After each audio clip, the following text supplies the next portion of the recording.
Wayne County in eastern Indiana in the 1850s occupied a climatic position that made it simultaneously one of the most productive agricultural counties in the state and one of the most frustrating for winter fuel management. The county's latitude and its position in the central Indiana drainage plain produced winters that were neither the sustained deep cold of the northern Great Lakes counties nor the mild near-frost winters of the Ohio River bottomlands to the south, but something more difficult than either, a middle winter of continuous temperature oscillation across the freezing point that produced on average 45 to 55 freeze-thaw cycles between November and March. A freeze-thaw cycle in Wayne County meant a day when the temperature crossed 32 degrees Fahrenheit in both directions, above freezing in the afternoon, below freezing at night or the following morning. The moisture from the above freezing period, refreezing, on and in whatever surfaces were exposed to it when the temperature dropped again. Over a full winter, a surface-stacked cord of firewood in Wayne County experienced those 45 to 55 cycles of wetting and refreezing,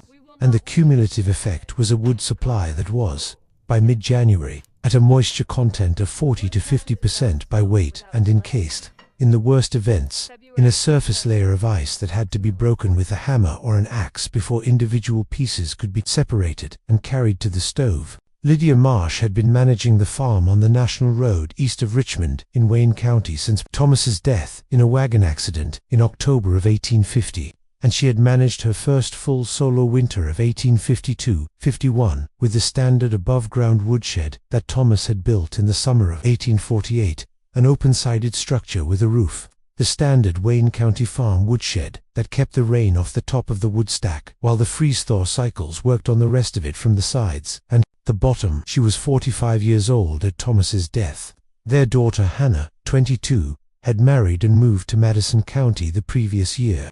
The farm was Lydia's alone, and the winter fuel was her problem to manage as she could. The problem of iced wood had presented itself in the first week of February 1851. The first winter after Thomas died, when a 4-day above freezing period, ending February 4th, had thoroughly wetted the lower two-thirds of the woodshed stack, and the sharp return to below freezing temperatures on February 5th had frozen the wetted surface wood into a solid mass. Lydia had gone to the woodshed on the morning of February 5th and found the lower courses of the stack bonded together with ice, individual pieces inseparable without the axe. She had spent an hour breaking ice from the stack to free enough pieces for the morning fire, a process that produced wet wood at 45% moisture that smoked heavily before catching and burned at reduced efficiency. She noted in the Household Journal, February 5, 1851, ice in the woodshed stack after the thaw. Spent an hour with the axe getting wood free, wood wet and smoky.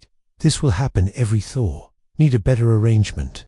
Need a better arrangement. She had written this in February of 1851 and had thought about it through the spring and summer of 1851 while the farm's other work occupied her. The arrangement she arrived at by June of 1851 was specific to the Wayne County freeze-thaw problem and different from anything the neighboring farms were doing. She would build a billet floor with storage space under the kitchen floor of the farmhouse cabin, where the cabin's floor and walls would shelter the stored wood from all precipitation and from all temperature variation above the cabin's winter interior temperature. The wood below the kitchen floor would never be rained on, never snowed on, never subjected to the above freezing thaw conditions that wetted the woodshed stack, and never subjected to the below freezing refreeze that bonded the wetted surface pieces together.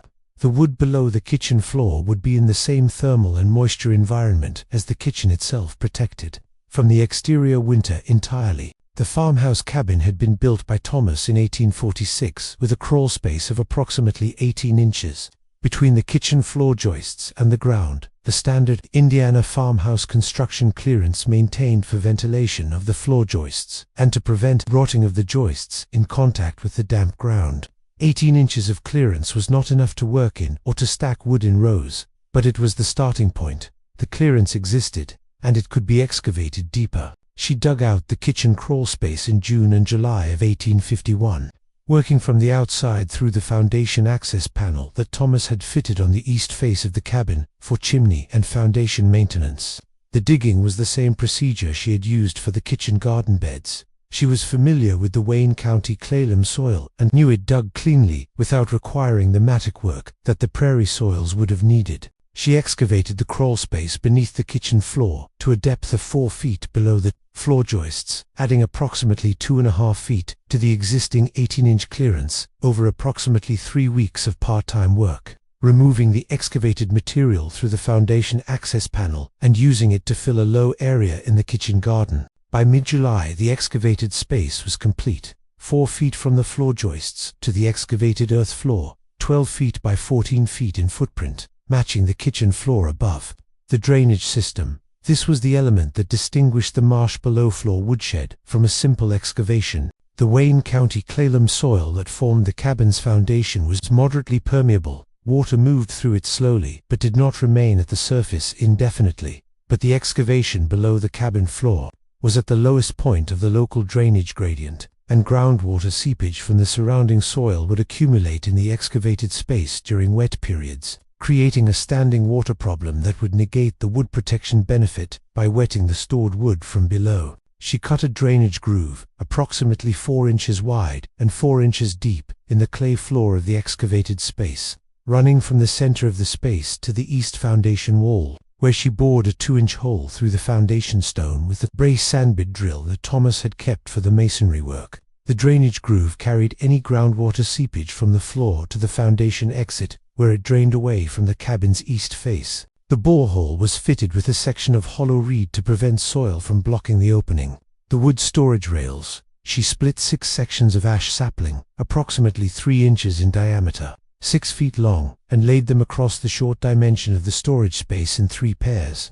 Spaced approximately 18 inches apart along the long dimension, the split faces were placed upward and the round faces downward, giving the wood stored above them a flat support surface and keeping the rails themselves stable on the clay floor. The rails elevated the stored wood approximately 3 inches above the clay floor, creating a gap between the bottom of the wood pile and the drainage groove floor that prevented any standing water, on the rare occasion when the drainage groove could not carry the seepage away fast enough, from wicking directly into the bottom course of the wood. The access hatch. She cut a hatch opening in the kitchen floor on August 2nd, 1851, using the tenon saw to cut through the 2 floor boards nearest the stove, an 18-by-20-4-inch opening that she framed, with pine ledger boards nailed to the floor joists on either side, and fitted with a hinged board cover cut from the removed floorboard sections. The hinges were from the hardware Thomas had kept in the tool store,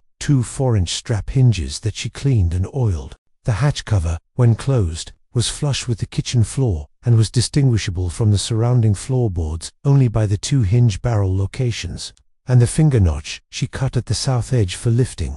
When the hatch was closed, a person entering the kitchen from the south door would not notice it unless they were looking for it. The secret quality of the arrangement, which the title had anticipated, was not deliberate concealment, but a consequence of the hatch's invisibility in the kitchen floor.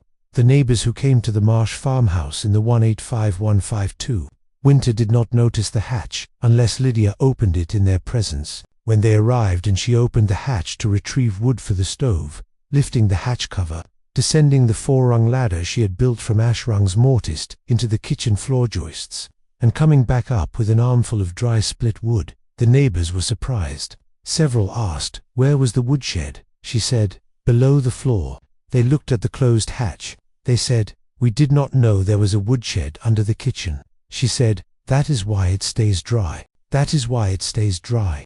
The hatch's invisibility was the mechanism's advertising. The wood stored below the kitchen floor was in the same environment as the kitchen interior, and the kitchen interior never experienced the freeze-thaw cycles that the outside woodshed stack experienced 45 to 55 times per winter. The kitchen air in January was at approximately 52-55 degrees, maintained by the cook stove, and the below-floor space air was at approximately 42 to 48 degrees, several degrees cooler than the kitchen above it, but far above the below freezing temperatures that produced the icing of the woodshed stack outside. The below-floor space never went below 38 degrees in the coldest weeks of the Wayne County winter, because the kitchen floor above it was at 52 degrees and the clay floor below it was at the deep ground mean annual temperature of 52 to 54 degrees. The below-floor space was sandwiched between 2 approximately equal heat sources, and it held its temperature above freezing throughout the winter without any supplemental heating. wood stored above the freezing point, protected from all precipitation, and elevated on rails above any groundwater seepage. The moisture content of the wood in the billet floor space, in February 1852, the first winter after the space was built and loaded, was 13 to 15%. Measured by the cut-face test that Lydia applied, with the same method that Margaret Alderson had applied in Pocahontas County. No sheen on the cut face, dry to the touch. She noted in the Household Journal, February 1852, billet floor wood by cut test, approximately 13 to 15%. Woodshed, stack by cut test, approximately 40 to 45%. Billet wood burns cleanly, no smoke, no axe required. Woodshed wood, wet and smoky and iced in the February freeze. The comparison was as clear as the numbers. She loaded the below floor space in September of each year. The split wood that she and the hired man cut and split in late summer. Loaded through the foundation access panel by sliding the pieces along the clay floor to the stacked position under the kitchen. She estimated approximately 1 cord of wood in the below floor space, the amount that the kitchen floor footprint and the 4-foot clearance allowed in the 4-row high stacking arrangement she had established. 1 cord was approximately 1/4 of the farm's winter fuel requirement, but it was the 1 cord that she kept dry and accessible through the hatch for the stove's daily use, while the woodshed stack outside provided the remaining 3 cords as the primary supply. The woodshed stack remained the primary volume. The below floor space was the working supply, the cord that she drew from daily, refilling it from the woodshed stack during the above freezing periods when the woodshed wood was soft enough to move without breaking ice. The below floor wood was never frozen, it was never wetted, it was never smoky. It burned at 13 to 15% moisture every time she opened the hatch, in February and in January and in December and in March, regardless of what the outside temperature had been doing to the woodshed stack. The key phrase was in the February 1852 Household Journal entry. At the end of the wood comparison, the wood below the floor never knew it was winter. She had written this in the same brief factual way that the other key phrases in this series had been written, as the minimum words sufficient to describe what had happened. The wood never knew it was winter. It had been protected from every external condition that winter imposed on exposed wood. The precipitation, the freeze-thaw cycling, the icing, the moisture penetration of repeated wet antifreeze events. The below-floor space had maintained the conditions of a dry autumn day through the entire winter, and the wood stored in it had remained at the moisture content it had had in September.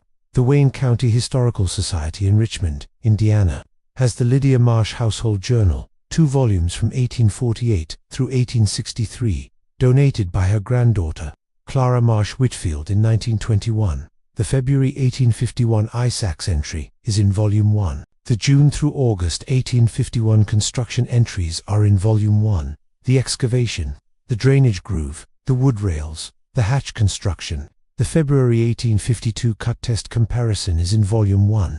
The key phrase, the wood below the floor never knew it was winter, is in the February 1852 entry on the page it has been on since February of 1852. The record is in Richmond.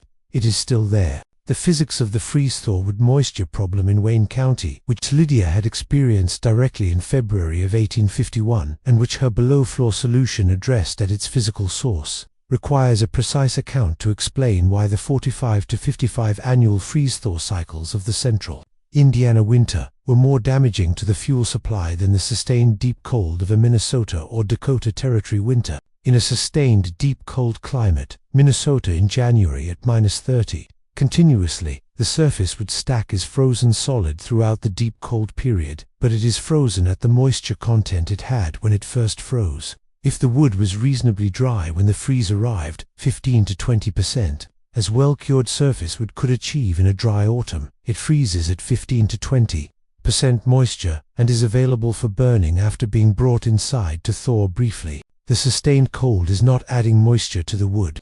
It is locking in the existing moisture content, which in a dry autumn can be a manageable level. In the Wayne County freeze-thaw climate, the winter's moisture damage to the wood occurred in the above freezing phases, not the below freezing phases. When the temperature rose above 32 degrees during one of the 45 to 55 annual above freezing periods, the rain or wet snow that typically accompanied the above freezing period wetted the exposed surface of the woodshed stack. The water penetrated the wood cell structure through the end grain, the most permeable path, and through the checks and cracks that the wood had developed during its initial drying. When the temperature dropped below freezing again, this water froze inside the wood cells, and the expansion of the water on freezing slightly widened the existing cell structure, opening slightly larger pathways for the next thaw's water to enter. Each successive freeze-thaw cycle penetrated moisture slightly deeper into the wood cell structure and opened slightly wider pathways for further penetration. By the 40th or 50th cycle of the winter, the wood's moisture content had been ratcheted upward from whatever it had been in September to the 40–50% range of fully saturated wood, and the cell structure had been physically opened by the repeated freezing expansion to the point where it could not easily release this moisture during a normal spring drying period. The icing problem, the bonding of wetted surface pieces together into a solid mass, was a specific consequence of the freeze-thaw sequence that was not present in the pristine deep cold climate. When the above freezing period deposited rain or wet snow in the gaps between the wood pieces in the lower courses of the woodshed stack, and the temperature then dropped below freezing, the water in the gaps froze and formed ice bridges between adjacent pieces. A cord of wood with 30 to 40 such ice bridges through its lower courses, which was typical for a Wayne County woodshed stack in February after 15 or 20 freeze-thaw cycles required an axe and physical effort to break the ice bridges before individual pieces could be separated. The ice-breaking work, performed in below freezing temperatures, was the specific misery that Lydia had noted in February 1851. An hour with the axe getting wood free, an hour with the axe in the cold to free the frozen wood, producing wet smoky wood at 45% moisture, then repeat every morning for the remaining 6 weeks of the winter. The below-floor space had eliminated this entirely. No precipitation reached the below-floor wood. No above-freezing temperature event wetted it. No refreeze iced it. The below-floor would never require the axe. It was always at 13 to 15% moisture. It was always dry. It always burned cleanly. It always caught without smoke delay. The hatch opened, the wood came up, the stove caught immediately. Every morning from December through March, every year from 1851 to 52, through the last entry of the second volume in 1863, the hatch opened. The wood was dry. The construction details that Lydia recorded in the June through August 1851 household journal entries, the most construction-focused section of her account, reflecting the complexity of the below-floor woodshed compared to the simpler modifications in some other accounts in this series, provide a complete enough record to reconstruct the space and assess the specific engineering judgments she made. The excavation access, she worked from the foundation access panel on the east face rather than cutting through the kitchen floor, because cutting through the floor while she was using the kitchen for cooking and living would have created a significant disruption, and the foundation panel provided adequate access for the digging work, even though the digging had to be done by reaching through the 18-by-20-4-inch panel opening rather than working from above.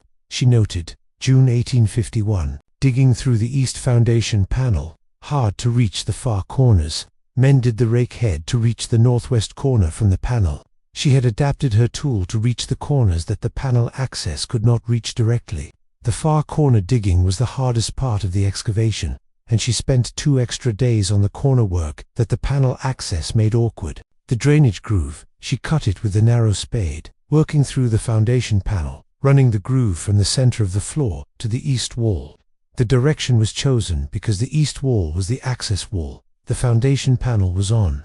The east face and routing the drainage to the east allowed her to use the same borehole position as the panel without having to reach through the west wall where she had no access. The borehole through the east foundation stone was the single hardest element of the drainage construction. The foundation stones were Wayne County limestone, approximately 8 inches thick, and the brace and bit drill required substantial downward pressure to cut through them. She noted, July 11, 1851. Borehole through east foundation limestone, 3 hours to cut 8 inches of limestone, hand blistered. The hollow reed fitted into the borehole fit exactly. She had spent 3 hours boring through 8 inches of limestone with a hand drill to create the tunch drainage exit. The 3 hours were the hardest 3 hours of the construction. The drainage worked.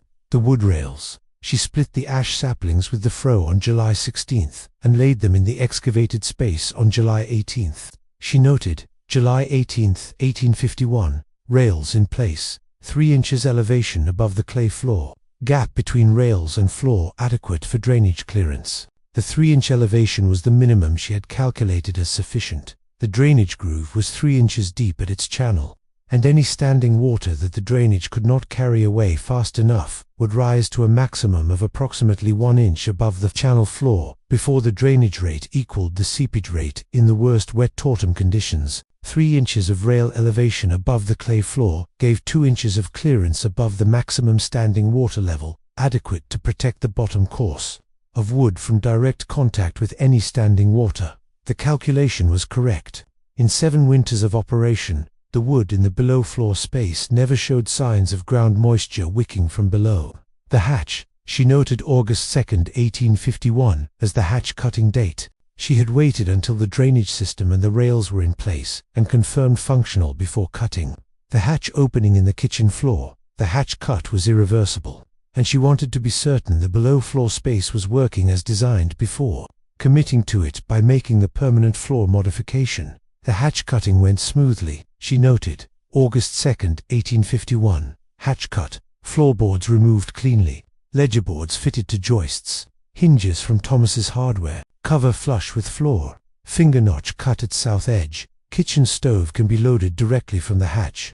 The kitchen stove can be loaded directly from the hatch. This was the operational efficiency that the hatch position near the stove had made possible. She could open the hatch, descend the ladder, retrieve an armful of wood, come back up, and load the stove in approximately 3 minutes, without putting on outdoor clothes, without going to the woodshed in the dark or in the cold, without the axe work to free iced pieces. 3 minutes from the kitchen to loaded stove, every morning. The neighbors who learned about the below-floor woodshed in the 1851-52 winter, through their visits to the Marsh farmhouse and the kitchen hatch that they had not noticed until Lydia opened it in their presence, represent the immediate community whose response to the mechanism is documented in the household journal. The first documented neighbor encounter was in December of 1851, when Ellen Borden, whose farm was adjacent to the Marsh farm on the National Road, came to borrow a flour scoop. Lydia was at the stove and opened the hatch to retrieve wood while Ellen watched.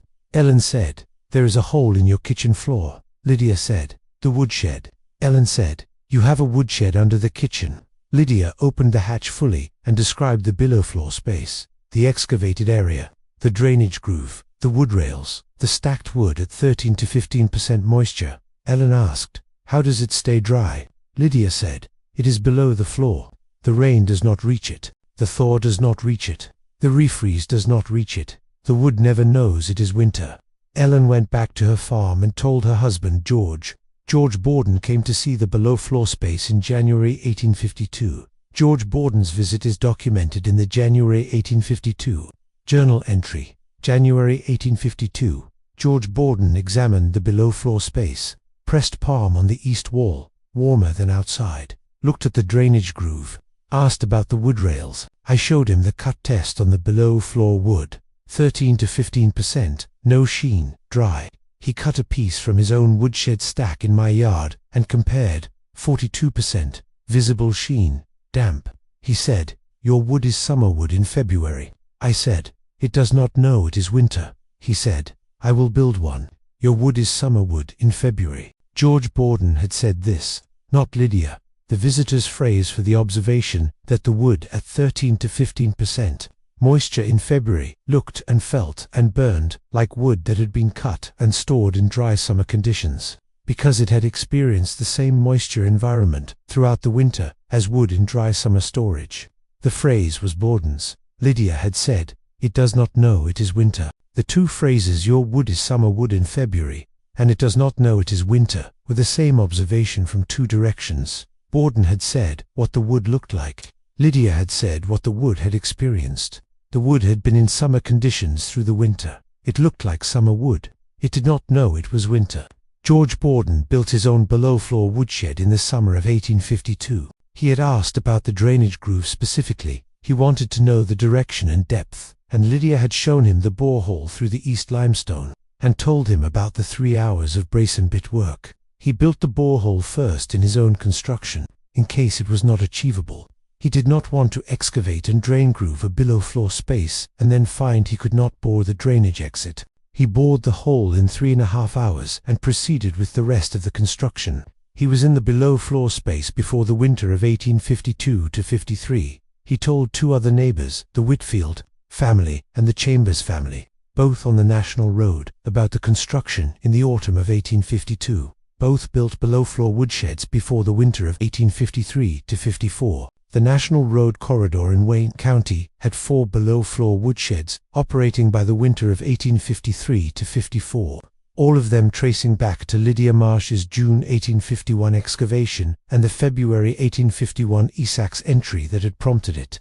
The Wayne County Historical Society in Richmond, Indiana. 2 volumes of the Lydia Marsh Household Journal, 1848 through 1863, donated in 1921 by Clara Marsh Whitfield. The February 1851 ice entry, the June through August 1851 construction entries, the February 1852 cut test comparison, the December 1851 Ellen Borden encounter, the January 1852 George Borden visit and his phrase, "Your wood is summer wood in February."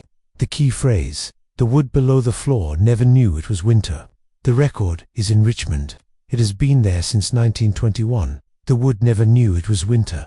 The record still does not. The specific comparison between the Marsh below-floor woodshed and the other firewood storage mechanisms in this series, the Pocahontas County hillside chamber with ventilation channels, the Ottertail County barn space with animal heat, the Emmett County hay storage barn that Dorcas Fenn had used, illuminates what made the Wayne County mechanism specific to its climate problem, rather than transferable to other climates without modification. The Pocahontas County hillside chamber solved the rainfall moisture problem of the Allegheny Valley.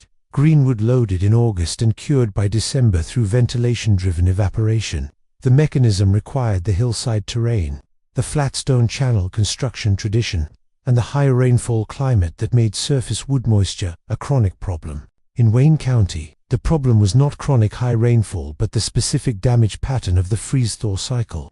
The wood could be adequately dry in autumn and ruined by February through the ratcheting mechanism of repeated wet antifreeze. The hillside chamber's ventilation curing approach would have worked in Wayne County. It would have cured Greenwood adequately, but it would not have solved the freeze-thaw problem, because the cured wood, once brought out of the chamber and stacked in the woodshed for daily use, would have been subjected to the same freeze-thaw cycles as any other surface-stored wood. The Marsh below-floor space solved the problem at its source, not by making the wood drier before winter arrived, but by keeping the wood in an environment where the winter's moisture damage mechanism could not operate. The wood did not need to be cured from greenwood moisture, it needed to be protected from the repeated wetting and refreezing that the Wayne County winter imposed on any exposed wood. Below the floor, with the drainage system excluding groundwater and the cabin floor excluding precipitation, the moisture damage mechanism had no access to the wood. The wood stayed dry because the mechanisms that made it wet were excluded.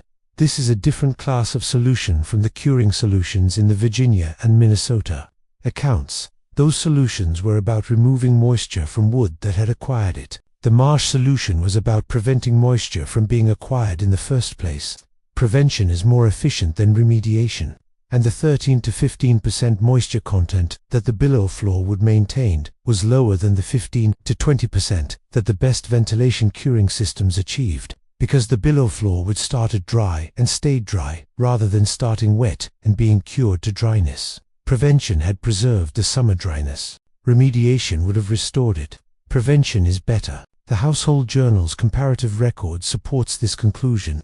In the 12 winters from 1851 to 52 through 1862 to 63 that the second volume documents, the below-floor wood cut test entries show a consistent range of 13 to 16% moisture content in February, the worst month for the woodshed stack, which ranged from 38 to 52% in the same month, depending on the intensity of the current winter's freeze-thaw cycling. The moisture differential ranged from 22 to 39 percentage points in February across the 12-year record, always in the same direction. Below floor, consistently drier. Woodshed stack, consistently wetter. The gap between them widest in the winters, with the most active freeze-thaw cycling and narrowest in the winters, with the most sustained cold. The household journal coal and wood consumption log, which Lydia kept in the same tabular format as the temperature and moisture records, shows that the Billafloor wood's 13 to 15% moisture content produced approximately 40% more heat per unit of wood than the Woodshed stack would at 40 to 45% moisture. Because the combustion efficiency difference between these two moisture levels is approximately 40%, the 25 to 30% of the wood's mass that was water at the woodshed level had to be evaporated by the combustion heat before the wood temperature could rise to the sustained combustion point, consuming approximately 40% of the available heat in the process. The below-floor wood, at 13 to 15%, had essentially no moisture evaporation load. The small fraction of water it contained evaporated almost instantly when the wood was placed in the hot stove, and essentially all of the wood's chemical energy went into room heat rather than steam. She did not calculate the combustion efficiency in the journal. She calculated the wood consumption in the 12 winters of the journal record. The farm used an average of approximately 3.5 cords of mixed wood per heating season, against an estimated 4 3/4 to 5 cords that the same farm would have consumed if all wood had been at the woodshed stack moisture level. The saving was approximately 1 to 1.5 cords per winter. The efficiency gained from using the Billafloor would at 13 to 15% for the daily kitchen stove operation and reserving the wet woodshed wood for the occasional supplemental heating when the kitchen stove alone was insufficient in the worst cold events. The below-floor wood was the quality supply. The woodshed stack was the volume supply. The combination of quality and volume gave the farm its heat at approximately 30% less total wood than the woodshed stock alone would have required. The January 1853 entry in the Lydia Marsh Household Journal documents the specific event that most directly illustrated the advantage of the below-floor woodshed against the woodshed stack in a severe freeze-thaw event, a 3-day above freezing period ending January 17, 1853, followed by a sharp return to -12 Fahrenheit on January 18, which produced the most complete icing of the National Road Farm woodshed stacks that Lydia had recorded in the journal's 5 years of observations. The above freezing period of January 14 through 16 had been warm enough, reaching 48 degrees on the 15th, to produce significant liquid rain on the second day and to thoroughly wet the woodshed stacks across the National Road farms. When the temperature dropped to -12 on January 18 and the northwest wind arrived at 25 miles per hour, the wetted stacks froze solid within 2 hours of the temperature drop. Lydia recorded, January 18, 1853, hard freeze after the 3-day thaw. Woodshed stack completely iced, worst I have seen. Bottom 2 courses completely bonded. Even the upper courses have surface ice from the rain. George Borden came over in the afternoon, his stack the same. Below floor wood 14% by cut test. Burns clean. No ice, no axe. The contrast is total. The contrast is total. She had used this phrase once in the journal, and she used it because it was accurate. The contrast between the Billafloor wood at 14% moisture, with no axe required, and the woodshed stack bonded into a solid iced mass, with the bottom 2 courses unreachable, was not a quantitative difference, but a categorical difference. The Billafloor wood was usable. The woodshed stack was not usable without prior axe work. The difference was not 30% or 40%. It was the difference between firewood and a problem. George Borden came to the Marsh farm on January 18th to compare notes, because he was in the same situation with his stack and had heard that Lydia's billow floor space was performing well. He confirmed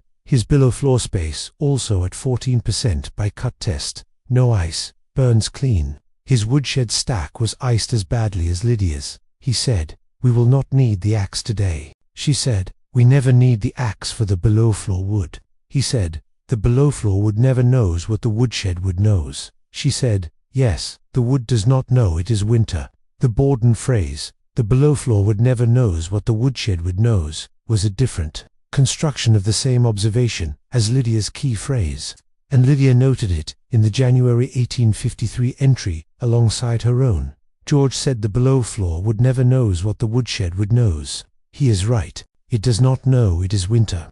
The two phrases together, the Borden formulation and the Marsh formulation, made the same point from the knowledge side and the ignorance side. The woodshed wood knew everything that winter had done to it. because winter had been doing it to the woodshed wood for 14 weeks. The below floor wood knew nothing of what winter had done, because winter had had no access to it. The wood did not know it was winter. The wood never knew. The Lydia Marsh account in Wayne County, Indiana, is the account in this series that most directly addresses the specific problem of winter fuel degradation that the freeze-thaw climate pattern produces, and the mechanism she developed, below-floor storage, with drainage engineering and wood rail elevation, was specific enough to the problem to prevent what the Pocahontas County ventilation system could only remediate after the fact. The key distinction from the Pocahontas County and other curing approaches was not the final moisture content. Both approaches produced wood at approximately the same moisture level, but the pathway. The curing approaches removed moisture that had already entered the wood, while the Marsh approach prevented moisture from entering. In a freeze-thaw climate, where the moisture entry mechanism was the repeated wet and refreeze cycle, prevention was the correct approach because each cycle of the ratcheting mechanism was irreversible. The slightly widened cell structure from the first cycle's freeze expansion could not be closed by drying, and the next cycle would penetrate slightly deeper through the slightly wider pathways. Prevention stopped the ratcheting before it started. Remediation, applied after 40 cycles, was addressing damage that had been accumulating for the full winter. The Wayne County Historical Society in Richmond, Indiana. 2 volumes 1848 through 1863. Clara Marsh Whitfield donated them in 1921. The record is complete. The ISACS entry, the construction entries, the cut test comparisons, the community transmissions, the January 1853 contrast histotal entry, and the key phrase, "The wood never knew it was winter." In 12 winters of the Household Journal record, the February cut tests confirmed it every year. 13 to 16%. No sheen, no axe required. Burns clean.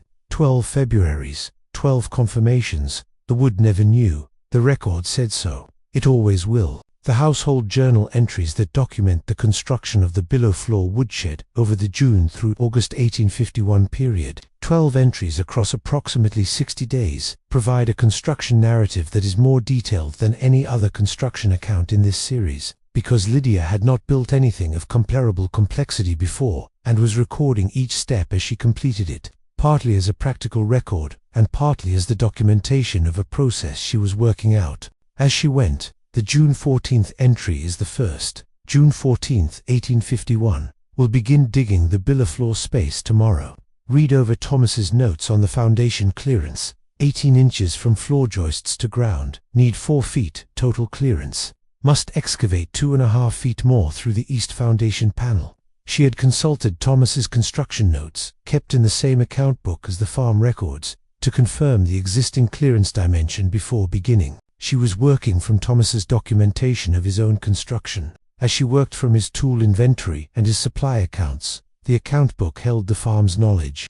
She added to it what he had left. June 15th through July 3rd, the excavation entries, each noting the day's progress, the soil conditions, the tool challenges. June 20th, 1851, northeast corner, unreachable through the panel without the modified rake. Mended the rake head tonight, attached to the broom handle with wire.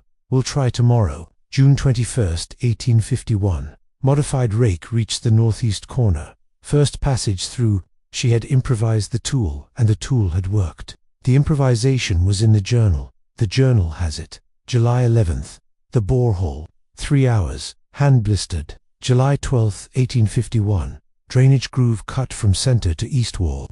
Groove meets borehole cleanly. Test with water. Water runs from center to borehole exit in approximately 4 minutes. Drainage confirmed. She had tested the drainage with water the day after cutting the groove, pouring a measured amount at the center point and timing the transit to the borehole exit. 4 minutes from the center of the 12 by 14 foot floor to the exit. Adequate. She would not have standing water at the center for more than 4 minutes in any seepage event. She had confirmed the drainage before proceeding to the rails and the hatch. July 18th. Rails in place. July 21st, 1851. First load of split ash and oak in the billow floor space.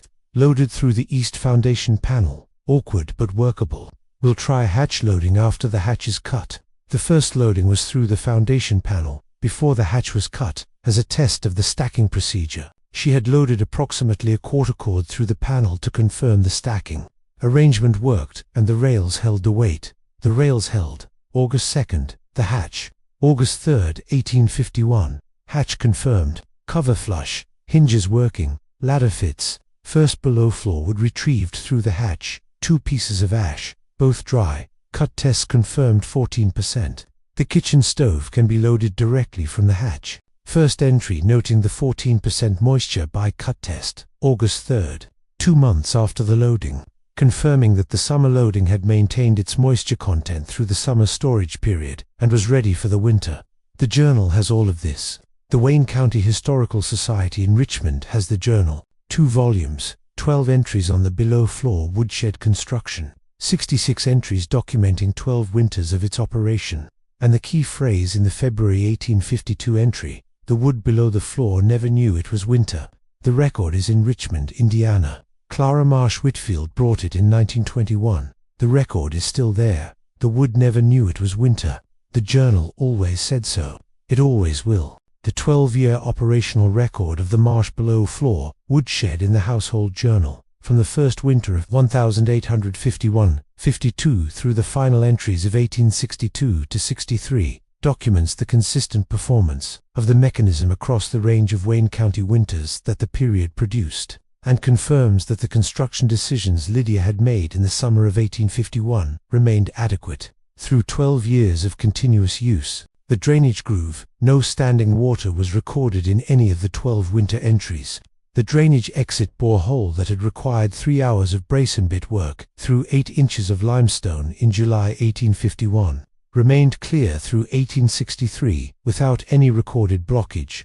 She noted, in October 1856, the 5th year of operation, a partial blockage of the hollow reed that she had fitted in the borehole. October 1856, cleared reed in drainage exit, partially blocked by sediment from spring seepage, replaced with fresh reed section.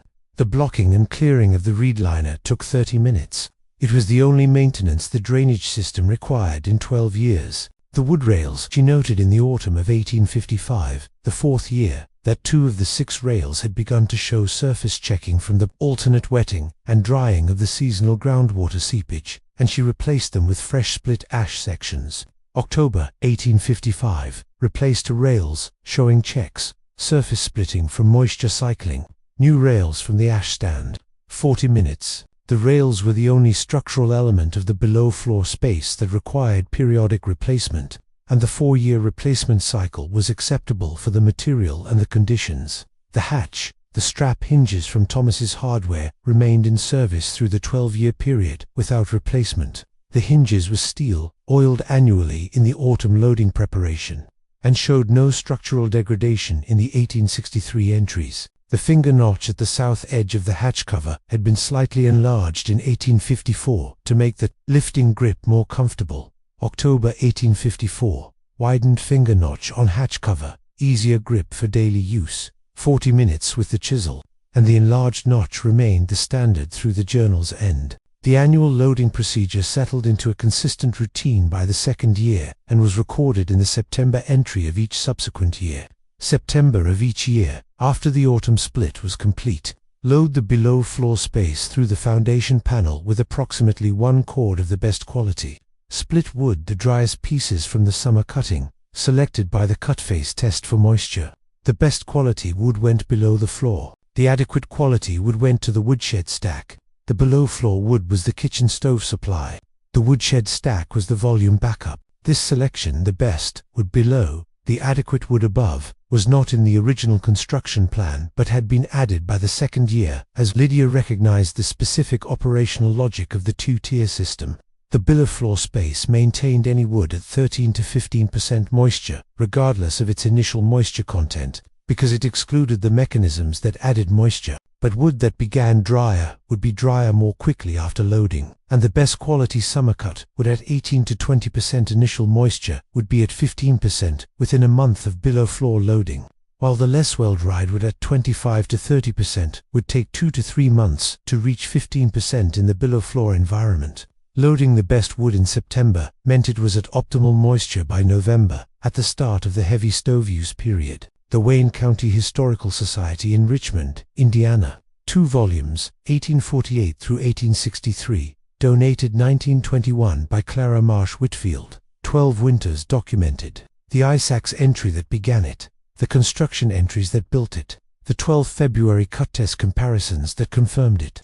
The January 1853 contrast distital entry. George Borden's phrase, "Your wood is summer wood in February." Lydia's phrase, "The wood does not know it is winter." The record is complete, and it is in Richmond, and it is still there, and the wood never knew it was winter, and the Could Journal said so for 12 years, and it says so still.